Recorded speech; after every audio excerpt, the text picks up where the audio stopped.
There was certainly talk of all week long that today would be a day since it's a Friday that stuff was coming, and I know a lot of people were nervous, especially after Tuesday's show and things getting changed around on NXT. And Brian and I were even kind of joking about doesn't look good for some people. Yeah.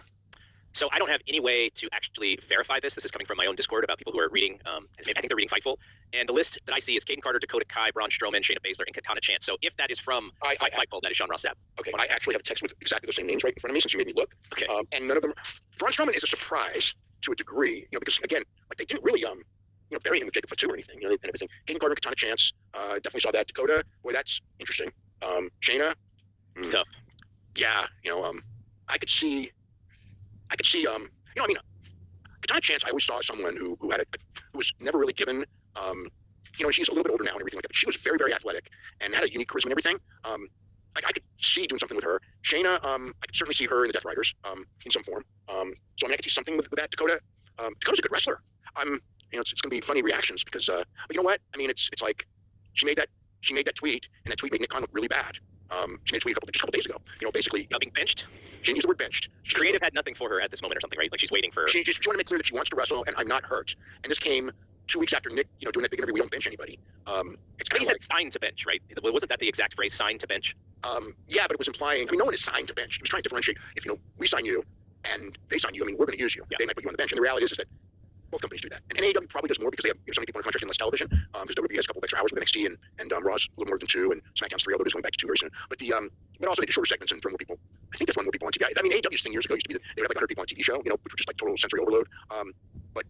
Yeah, I think no, there were going to be cuts. But another thing is during that 8-man tag to open up Dynamite, Taz and mostly Taz just went on this tangent about how wrestling used to be a big man's business. It's no longer that anymore. Yeah. And so I thought that was a really interesting, considering like Samoa Joe and Will Hobbs were in like the next segment. But he was basically saying, I don't even remember why the thing came up, but because those guys in the ring were doing like lots of crazy stuff. But so Braun Strowman is only a big man. Like that's the only thing he does. And he's very big. He's actually very big. Yeah. And he's somewhat agile. I mean, his movement. I think he never was.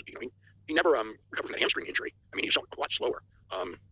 I don't see him fitting. The thing now is like I could go and he could probably go to Japan, and because of his size and his WWE name and everything, do something. But there's not the money in Japan right now, and when you're used to making $1 million plus a year, you know what I mean, to go to Japan, it's just like something that you're not going to do. So I mean, there are guys who would. Don't get me wrong, and those are the guys who stay in the business. But when he was released last time, he didn't really work anywhere. So it's like for a lot of the guys that only do WWE, it's very difficult for them to mentally go anywhere else because of the money situation. Whereas the names, I think that they could all go to AEW as far as because the money situation is good there. But the question is how many does AEW want? When I look at this thing that we just had, it's like AEW is expanding its women. I'll tell you what. Oh God, I haven't even talked about this at all. But and I might as well now. I believe WWE and AEW, both of them right now. I think both of them should probably be in competition with each other on who could get a all-women's television. Like years ago, I would say one draw, not a good idea. But I think that there's a way to do an all-women's, and I think NXT's popularity is kind of shown, even though it's not all women, that you can do a show, with an all-women show, not like Women of Wrestling and anything, and expose the women and make them the real stars of the show, and build them up, and still, use them on the big shows and everything like that, but maybe not as much on the TV, the regular big TVs, but on the women's TVs, they get the exposure and they get the time, and more stars can develop because you can use more stars. Because like when I talk about say, okay, if I'm Tony, I look at this list and it's like Shayna Baszler, I think so. I think I would want to use her. Katana it would be a pretty strong yes. Dakota would be a stronger yes. So I look at those names and it's like, but I got Britt Baker on the bench, and maybe it's a way to get, It's like a way to, it's like yes, it will strengthen the division, but man, we don't have enough time. And what's also interesting about the timing of this? WWE is supposed to be doing an all-women's pay-per-view coming up. So the idea of using every female on your roster for this one show, it seems like that's interesting timing when that show is like 2 months away. Yeah, but none of these women were going to be featured. It's like they could have been in a battle royal or something. Even if they weren't featured. You don't need a battle royal, and they've got so many women in NXT on the way up that's just the reality. Like, they never really, they never did anything with Katana Chance and Caden Carter. They could have, but they didn't. And Dakota does surprise me though. She's really good. And Shayna, I can sort of see the writing on the wall with Shayna at certain points. And you look at the age and everything too.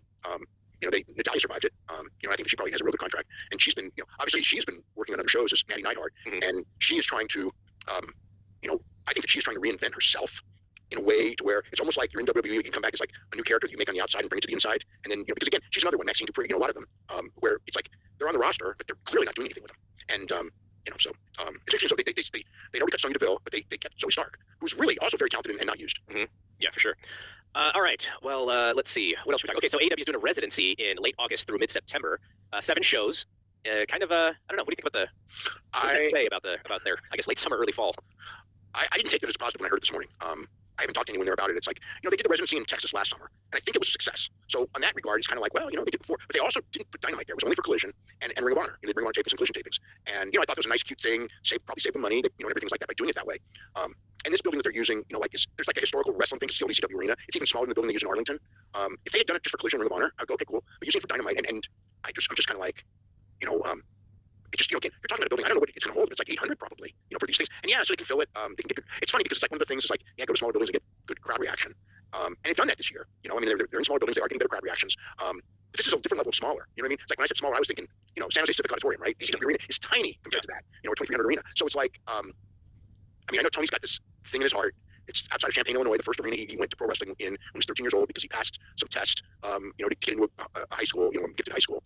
And his parents rewarded him with a gift, and the gift was, I want to go to the ECW arena. And so he went to the ECW arena, and that's like a big part of his childhood. And he's never run there. So I've always thought he was going to probably run a Ring of Honor show, pay-per-view show out of there, and he did. But I didn't think Dynamite. It's almost like, I don't know, it's like if you're going to go Dynamite and you're going to do that like residency, I would have thought like, do Daly's place. It's your home city, and it's a cool looking venue. I mean, it's just a cool looking venue. 23 arenas, we'll see. But it's like, it just feels like, I don't know.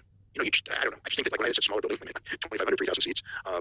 And again, even now they're doing 2,500, and they did almost 4 on Wednesday. So, I mean, it's not make or break. It's an experiment, like they all are. I think the Arlington thing shows they probably can fill it up every time. He remembers the crowd enthusiasm. I'll tell you a story, and a lot of people don't know this, but Paul Heyman used to always tell me this, is because he's the one who made that building famous, is, ECW never made money running that building. But Paul felt that, in his mind, the atmosphere on television and the feeling on television that building brought was worth the money losses because it created this ECW thing. And, again, Tony doesn't need to make money on house or ticket sales or anything like that. If you could do that today, is it worth it? Yeah, it is actually. But will that happen? You know what I mean? Especially when it's not some grassroots thing. It's AEW, which is the ECW thing is the thing that ECW had going for it is that to its small, unique audience, it was the coolest thing in the world. And the problem that AEW has is that it's much bigger and more popular and obviously with greater television exposure, but it's not cool, for all the reasons that we've talked about forever. And that's really their biggest problem right now because the reality is the booking is if you thought it was bad before, the reality is it's not now. You know what I mean? I mean, it really isn't. And the match quality is fantastic. But WWE's the cool one right now, and that's really difficult for anyone and everyone. Even though I know people, well, TNA's growing. It's like, yeah, but they're so subservient to WWE and everything and using WWE characters. I don't like the like the long term between TNA and AEW. I think the AEW long term looks a lot brighter to me than the TNA long term. There's so much more money behind it. Paul Fontaine, our buddy Paul, had a question. You mentioned the coolness or the uncoolness